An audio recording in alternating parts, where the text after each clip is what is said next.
Welcome back to the deep dive. We're really glad you could join us. Yes, thanks for tuning in. Today we're going to try and set aside some of that noise, the pressure, the endless scroll. Right. We want to focus on a feeling that I think almost everyone has, especially now. It's this quiet mental fatigue, the kind that comes from measuring your life against someone else's. That fatigue is so real. And it's funny, it's not like you've been running a marathon, but your heart just feels tired. Tired, exactly. It's this internal churn of comparison. A heavyweight, really. It just settles in when you see this gap between your own reality and what looks like someone else's perfect success. Does that sound familiar? If it does, you are definitely not alone. Not at all. And today, we're not just here to offer, some motivational quotes. Yeah. We're here for a real deep dive. We want to understand why this happens, how it drains your energy, and most importantly, How to build a different system. yes, an internal metric, like a personal operating system, something that lets us find peace and, a quiet confidence in our own journey. Our mission today is really to unpack the psychology behind this. We want to share insights that are grounded in understanding, not just friendly advice. And hopefully by the end of our chat, you'll feel a little lighter, a little more grounded in your own path. In your own pace. Okay, so let's get into it. Let's start with, I guess, the most obvious source of the problem, the digital age. Right. Have you ever noticed how fast your mood can just plummet? Oh, absolutely. Just a few minutes on your phone, and your entire internal world, your self-assessment, everything just shifts. And almost always for the worse. Always. That speed is what makes it so insidious. It's the perfect delivery system for what psychologists call social comparison theory. Okay, so what is that exactly? Well, it's the idea that we, as humans, we figure out where we stand, our abilities, our success, our worth, by comparing ourselves to other people. That makes sense. We don't live in a vacuum. But what does the digital world, what does the phone do to that? It just puts it on steroids. It creates this immediate, constant, and totally skewed way of comparing. Skewed how? Well, before, you might compare yourself to your neighbor or someone at work. Right, a limited pool. A very limited pool. Now, we're comparing ourselves to billions of people, and not even the real people, but these carefully optimized snapshots of their best moments. It's like a magnifying glass that only focuses on what you don't have. Exactly. You see someone else's life, and your brain just leaps to, my life is not enough. Which brings us right to the core mechanism we have to break down. The highlight reel. The highlight reel versus our normal, messy, complicated lives. It's an illusion we have to learn to see through. So let's define that, the highlight reel. Structurally, it's a highly edited, really polished presentation of success. It's always the end point, right? The peak moment. Always the peak moment. And in psychology, this falls into a category called upward comparison. We're looking at people who we think are better off or more successful or happier. And what do we see in that comparison? It's the launch party for the successful project. Or the amazing view from the five-star hotel. The big promotion announcement on LinkedIn. Or that perfect family photo where everyone is smiling and the lighting is just right. It's the destination, beautifully packaged, not the long, boring car ride it took to get there. Precisely. And that's the fundamental trick. You are comparing your whole, messy, often anxious, and totally normal day. The one with dirty dishes and work emails. Exactly. You're comparing that with only the best, most successful, most carefully chosen moments that someone else decided to show you. It's just not a fair comparison. It's impossible. It's like comparing your entire apple orchard with all the work that goes into it to a single, perfectly filtered photo of one shiny apple. And the dangerous thought that sneaks in is, if I just had that, then I'd be happy. But often, it's not even the success we want. It's the shine we see from far away. We see that glow and confuse it for, real satisfaction. That confusion is so deep in our psychology. Think of it like a movie trailer. Okay. That trailer is designed to show you only the most dramatic, the most exciting, the most beautiful 90 seconds of a 2-hour film. It's the best bits. It's the marketing. It's pure marketing. Yeah. And comparison is quiet, it sneaks up, and it makes you think you want the whole movie, the whole story. You don't really? You don't know the whole story. The story includes the boring parts, the hard parts, the scenes that got cut because they were messy or unsuccessful. We don't sign up for that when we compare. We just want the feeling the trailer promised. But hold on, is there a risk here? If we stop all upward comparison, don't we lose motivation? I mean, how do we set ambitious goals if we stop looking at what others achieve? That's a really important question. The goal isn't to put on blinders and stop observing others. So what is it? It's to stop using their success as a stick to beat yourself with.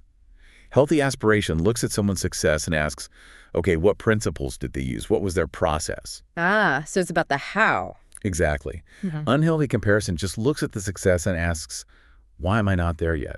It's a question with no productive answer. It just leads to feeling bad. Let's talk about the cost of that then. The cost of, as you put it, following a shadow. The cost is huge. It's profound mental and emotional exhaustion. Just think of the energy it takes, all that cognitive load, just to monitor and evaluate and try to catch up. And it doesn't even make you stronger. It just wears you out. It Yeah. diverts all your precious energy away from your own work, your own life. And it makes us forget that our own lives have important moments too, even if they're quiet or slow. We just dismiss our own small wins because they aren't, highlight reel material. And that leads right to the missing context, the stuff we never see. When we compare, we only see the bright, shiny part. We miss the hard work. We miss the agonizingly late nights, the thousands of small, maybe even humiliating steps someone took to learn a skill. The rejections, the moments of doubt. The times they wanted to quit because it all felt like too much. Comparison just ignores all of that. It ignores the journey. You see the effortless looking result, and you feel bad because your own process feels messy and hard right now. And that feeds this huge misconception about happiness. Which is what? That happiness only comes from those big, bright, visible moments, the external successes. But if you look at the psychology of flow, you see that true, sustainable satisfaction comes from the effort itself. The process. Yes. From getting lost in a meaningful task, the quiet satisfaction of putting in the work and feeling yourself get better, even if the result isn't ready for a social media post yet. So the external win is like a quick sugar rush, a dopamine hit. Exactly, and it fades fast. But the satisfaction from sustained effort, from competence, that builds a lasting sense of self-efficacy. It's much more durable. That reminds me of something my mom used to say. When she was younger, she was constantly being compared to her cousins. You know how it is in small communities. Oh, I can imagine. That kind of pressure is intense. Constant, why can't you be more like so-and-so? But she refused to play the game. How did you manage that? She just didn't care about the results. She really believed in herself, and she focused only on her own work. She'd always tell me, look at your own steps. That's the only thing that matters. That's amazing. Yeah. She intuitively understood that her quiet steps were real and they belonged to her. Yeah. The best moments of the other kids were just external performances. Exactly. And that's what real connection is, right? Seeing the journey, not just the shine. Comparison just makes your heart heavy. It makes you chase ghosts. Yeah. That focus on the unseen effort. That brings us perfectly to this idea of the hidden chapters. Yes. This is where we really get into the deep dive. This concept, it sounds a bit magical, but it's the most real, grounded thing there is. It's the counter-narrative. It's the truth that shatters the illusion of the highlight reel. The hidden chapters are simply the parts of life people don't show, the operational costs of their success.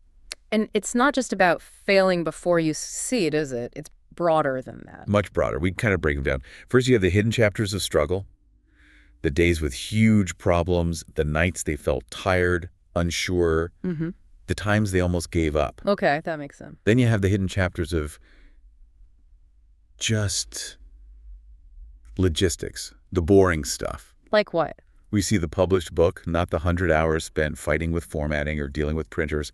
We see the successful business, not the months of legal paperwork and accounting nightmares. The unglamorous admin of life. Exactly.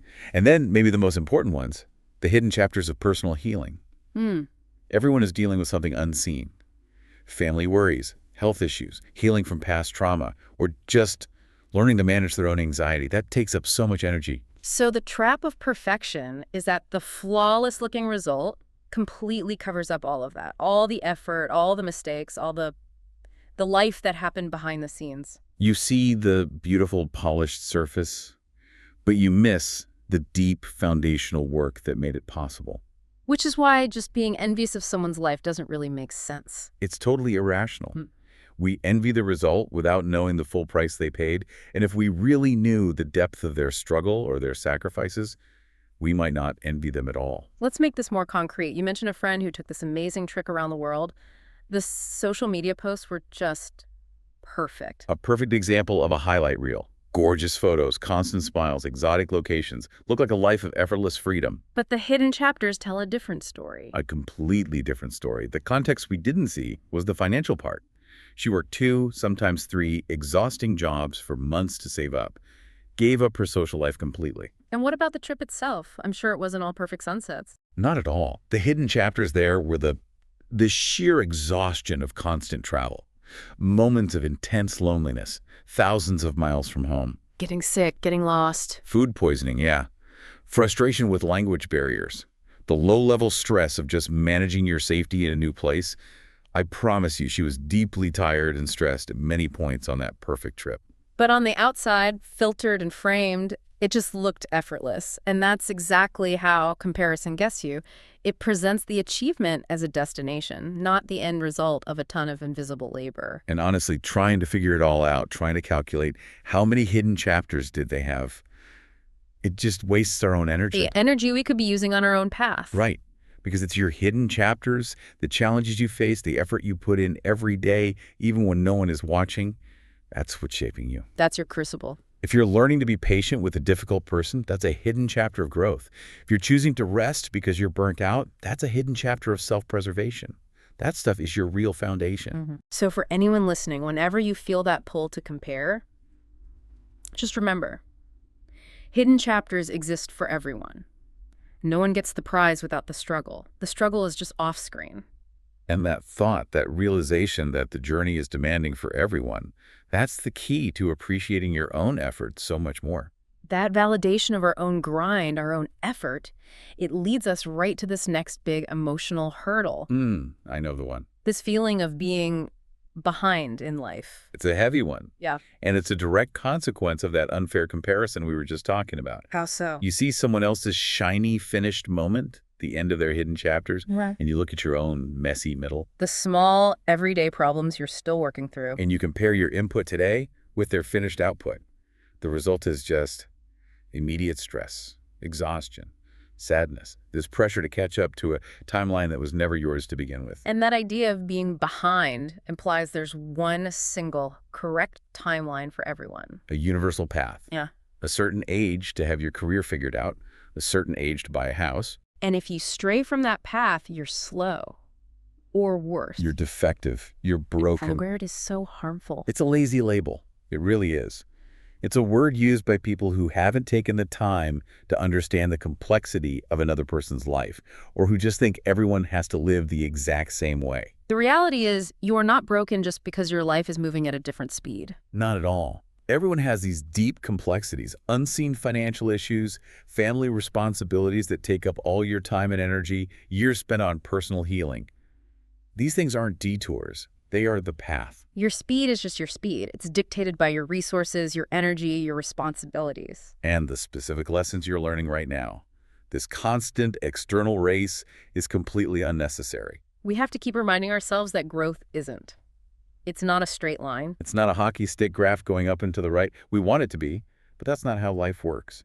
Some weeks, you move forward. And other months, you're just holding steady, treading water. And sometimes, you're just trying to survive the day. Yeah. Not win anything, just get through it. And that is still part of the journey. None of those pauses or plateaus means something is wrong with you. It just means you're human.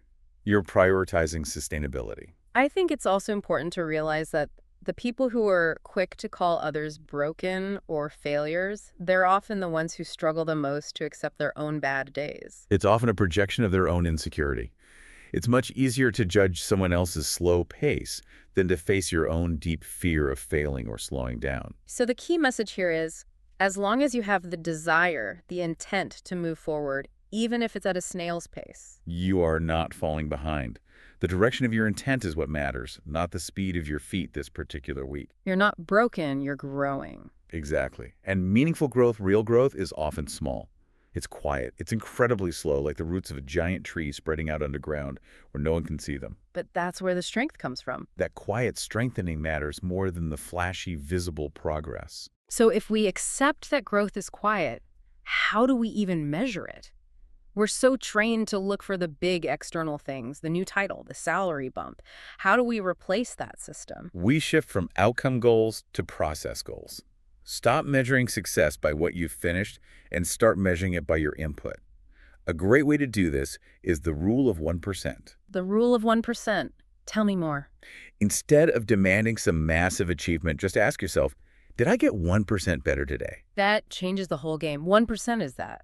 That's achievable. Every day. Could be 1% more patience, reading one more page of a book, taking a 5-minute walk. It could be choosing to rest when you're exhausted. That is a huge 1% win for your long-term health. These small, quiet choices, they don't look like much on the outside, but they fundamentally change how you live. Which leads to that concept that it makes your mind feel lighter. Your pace, your path. Your pace is your path. It takes all the pressure off. It gives you permission to move slowly when you need to, and to know that's okay. Your path is special because it's yours. No one else can walk it, and no one else gets to judge its speed. And that includes people who want to give you unsolicited advice. They don't know your hidden chapters. They have no idea. Growth doesn't follow a map. Sometimes it takes years to see a meaningful change, and that is perfectly fine. Success is internal. It's hitting the quiet goals you set for yourself. And the most important part is that not all progress is visible to others. But it's still real. It's still important. The key is that you feel the value of the progress you've made on your own path. Okay, so once we've established our right to our own pace and we start looking for those 1% wins, the next step is to actually appreciate our current reality. Exactly. There's this one powerful but really subtle thing that people miss when they're stuck in comparison mode. Which is their own life. Their own life happening right in front of them. You're so busy looking outward at what you lack that you completely miss the small, valuable moments that are already yours. The quiet morning, the simple act of making a cup of coffee. The feeling of a clean desk, or a genuine smile from a friend. These moments feel so mundane. They're not Instagram-worthy, but they are the anchors of our well-being. And they're special because they are experiences only you can have from your unique point of view. That's a beautiful way to put it. Your view is irreplaceable. No one else feels the sunlight through your window in exactly the same way. That experience is exclusively yours, and it's a source of real joy right now. Comparison is a trick, then. It's a total trick. It makes you chase moments that aren't yours, and in the process, you miss the moments that actually belong to you. You sacrifice the rich texture of your own life for a fantasy. We have to really emphasize the value of the everyday flow. These normal days are so important. They are the foundation. They make up the fabric of life, and they contain these little joys, these small successes that sustain us. So noticing those things, like laughing at a silly mistake or just sitting quietly with a cup of tea for 5 minutes, that can actually make you happier than chasing some huge external success. It's a shift toward mindfulness. Instead of reacting to external things, like what someone else posted, you become aware of your own internal world, your own senses. It's an act of self-respect. And these moments are valuable because they don't need an audience. They're self-contained rewards. They're pure. So when you feel that pull to compare, maybe the best resistance is just to pause, take a breath, and notice 3 normal things happening right around you. That practice helps you grow with so much more peace because you're no longer using someone else's ruler to measure your life. You're using your own internal clock. And when you start doing that, appreciating the small moments, validating your own pace, it starts to rewire how you see yourself. It builds confidence. But not the loud, performative kind of confidence we often see. Something different. Something quiet and steady and really strong. That's what we call quiet confidence. It's different from showing off or trying to be better than others. It's about developing high self-efficacy. Okay, what's that? It's the belief in your own ability to handle challenges based on your own skills and your own effort. It's not about self-esteem, which often needs constant likes and comments to survive. So it's about self-trust, not external approval. It's about trusting your own steps instead of feeling like you have to run faster than someone else just because they posted a win. That trust sounds durable. It is. External validation is fleeting. If the likes stop, the confidence collapses.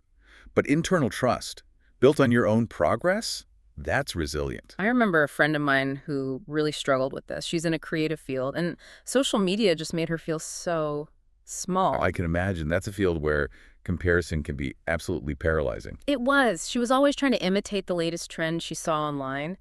But then she had this turning point. What happened? She just decided to focus exclusively on her own small, consistent progress. She stopped looking out and focused completely on her process goals, those 1% improvements. She rejected the external ruler. Completely.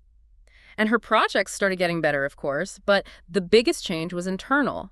She felt this deep, genuine pride in her work because she knew she had earned it. She started measuring success by her own standards. Exactly. And the funny thing is, once she stopped competing, she actually started getting more recognition, all because she stopped using someone else's life as her map. That story just perfectly illustrates the benefits. Quiet confidence is calm, it's efficient, and it lasts. It makes decisions easier. Because you're trusting yourself, not the loudest voice online. And it just calms your mind because you don't need to compete to feel valuable. It's like having an internal compass. A compass that shows you your way instead of trying to follow 1,000 different contradictory maps from other people. And that compass is what helps you when life gets messy. Yes, you can face the hard days because you believe in your fundamental ability to get through them. You trust your own process because you know you've done it before, even when no one was watching. So you can move forward, even slowly, while keeping that peace in your heart. And the more you practice that internal trust, the less you even think about comparing yourself. You just feel stronger being you. You start to notice progress you never saw before. The small wins, the quiet successes. Those moments you handled a tough situation well, or stuck to a boundary. All of those hidden victories build that durable growth. So quiet confidence just gives you the space to grow your life in your own way, at your own speed. Without the exhausting job of constantly watching what everyone else is doing, it's freedom. And it is absolutely worth building, little by little, day by day. Hashtag tag outro. So as we wrap up this deep dive, let's synthesize these core lessons. Yeah, let's bring it all together. Comparison, Right. driven by that social comparison theory and cranked up to 100 by the highlight reel. It's just never a good friend. It's a drain, a total drain on your heart and your mind. And it's built on an illusion, the final product without any of the hidden chapters. Your peace, your calm, your energy, it's all too valuable to give away to that anxiety. And we learned that real growth takes time. It's not a straight line, and is best measured by those process goals, that rule of 1%. Those little unseen wins are so important. Remember that your journey is only yours. You are the only one who can live it, and you have the absolute right to follow your own internal compass at your own speed. And if you remember one thing today, let it be this. The only friend who is always with you is you, along with the people who truly see your heart and your effort, not just your wins. Celebrate yourself a bit each day. Your journey is yours. The goal isn't to be faster, it's just to be real. And that quiet confidence, it grows slowly, like tree roots, but once it's there, it stays. The more you focus on your own unique speed and recognize your own hidden chapters, the stronger you feel just being yourself. So as you go back into your day, here's one last thought for you to carry with you. What small, unseen effort did you make today that you can celebrate? That moment you chose patience or rest, or you decided to try again after a quiet setback. Those are the real wins. Those are the quiet wins that build the strongest, most durable confidence. Keep noticing them. Yeah. And keep growing your way on your own timeline. Take care. Until the next deep dive, we hope you feel a little lighter and a lot more confident in your own path. Goodbye for now.